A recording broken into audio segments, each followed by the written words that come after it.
My friends, we are so familiar with today's gospel story, and it's probably one of the most familiar stories in the New Testament. We have heard it time and time again. The angel Gabriel told Mary that she was chosen to be the mother of the Christ.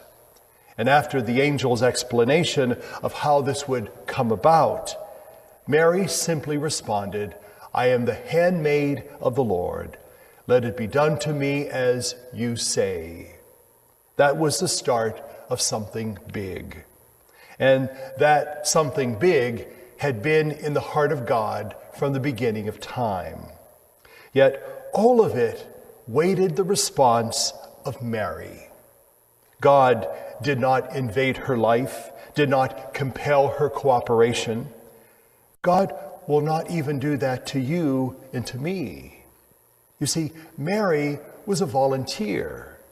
The eternal plan of God awaited on her submissive reply, "I am the handmaid of the Lord." With wonder and amazement, she gave the best gift of all, herself, her very own life. I'd like to suggest that today, on this final Sunday of Advent, that you and I do the same thing. If we think about it, where God is concerned, that is all we have that God really wants. You know, we might be able to write a sizable check to endow a school or a hospital. Now, that would be a rather generous thing to do, but God would rather have you and me.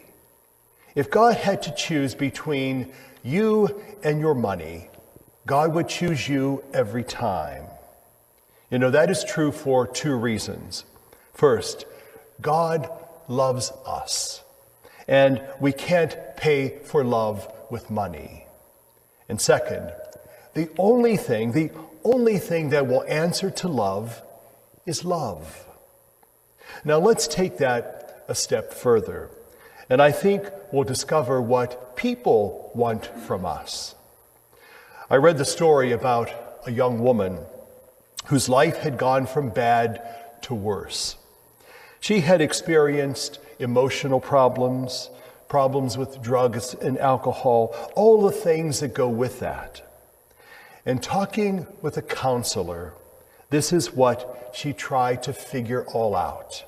And her conversation went something like this. When I was small, my parents hired a nurse who was with me night and day. When I got older, they sent me to a boarding school. When I was old enough to drive, they bought me a very fancy sports car. After high school, they sent me to an exclusive school in the East. And every summer, they furnished me with money to travel to Europe, to the Orient, anywhere I wanted to go.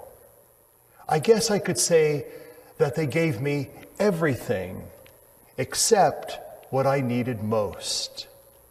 They never gave me themselves.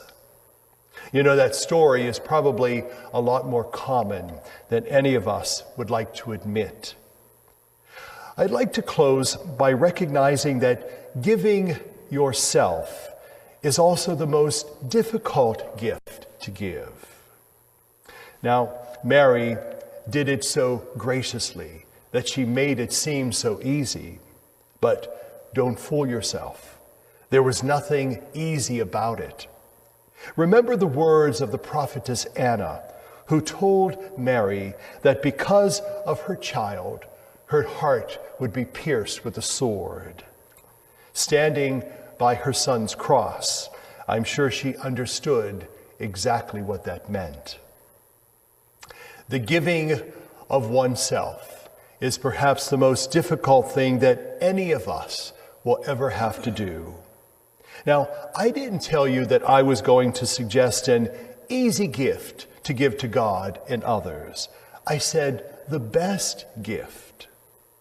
Years ago, a young man adopted a theme of his life. It was this: why not the best?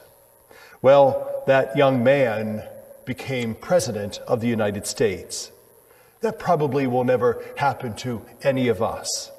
But something better can happen. Like Mary, when we give ourselves to God and to others, some satisfaction can grow in our heart. And knowing that we have given the best gift of all, knowing that is worth more than all of the prestige and power in the world.